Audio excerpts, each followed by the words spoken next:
sur les pas de Pierre et Léna. Écoutez, très heureux de vous retrouver dans un horaire post-tempête, comme un peu plus tôt que celui d'hier, mais on est encore loin de nos horaires de mi-journée qui émaillaient notre quotidien jusqu'à cette tempête fort dévastatrice, non seulement pour nous j'imagine, mais aussi pour plein d'autres. Alors on a passé la journée attaché de mettre des étais sous un arbre qui menace d'écraser un cabanon qui est fort précieux pour nous, et pas un cabanon d'habitation, mais enfin, il y a pas mal de matériel technique dedans.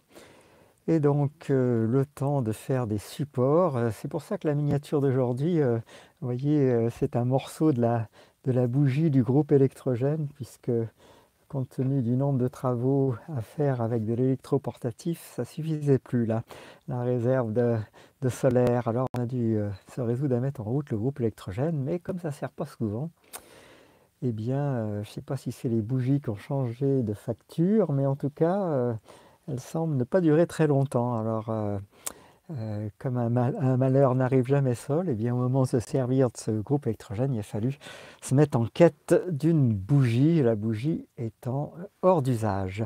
Alors ça, c'est nos petites histoires qui ne vous intéressent pas forcément, mais en tout cas, c'est pour vous expliquer pourquoi nos émissions sont actuellement plutôt en fin de journée, après tous les travaux qu'on peut faire, les pieds dans l'eau, parce que ça n'arrête pas de pleuvoir toute la journée. Alors c'est des conditions assez particulière, c'est pas vraiment reposant pour l'instant, cette vie à la campagne, mais bon, à coup sûr, ça va s'arranger.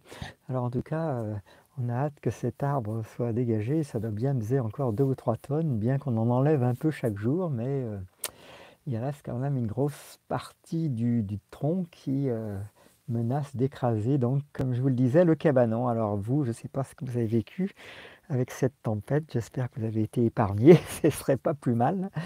En tout cas, on revient à nos moutons aujourd'hui avec cette émission numéro 66, donc cartel et monopole.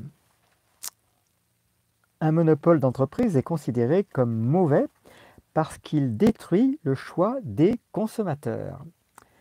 Les gouvernements nous disent que les monopoles vous forcent à acheter un produit donné à un prix donné.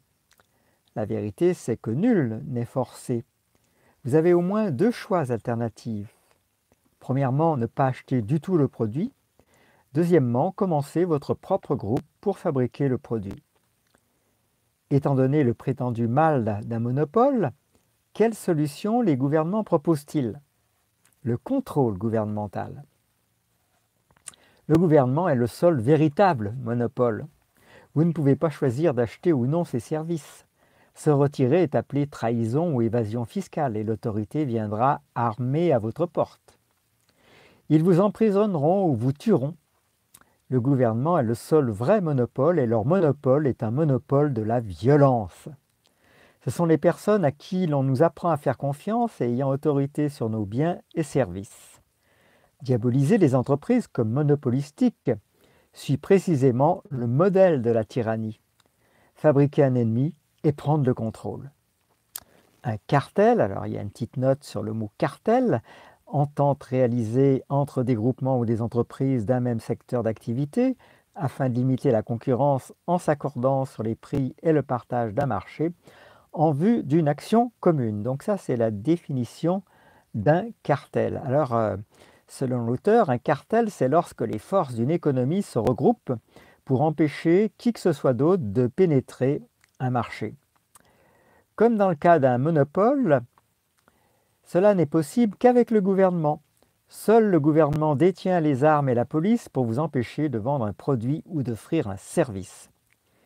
Il y a des cartels petits et grands partout dans le monde. Ils se concentrent normalement sur une industrie à l'intérieur d'un pays. Par exemple, un organisme gouvernemental qui contrôle la vente des médicaments et des services de santé constitue un cartel, une entente. Lors de l'octroi des autorisations, les exigences et les frais du gouvernement deviennent un obstacle pour entrer dans un marché. Le gouvernement maintient en place le marché existant de manière efficace et vous garde en dehors.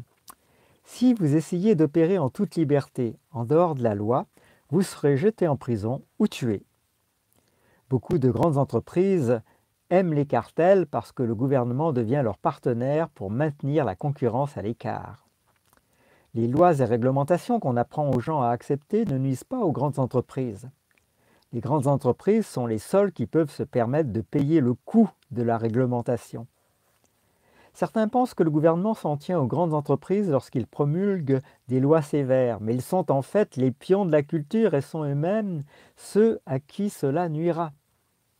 La réglementation garde grande les grandes entreprises et met en faillite toutes les autres. Ceci est la nature d'un cartel gouvernemental. Il n'existe pas d'autres cartels.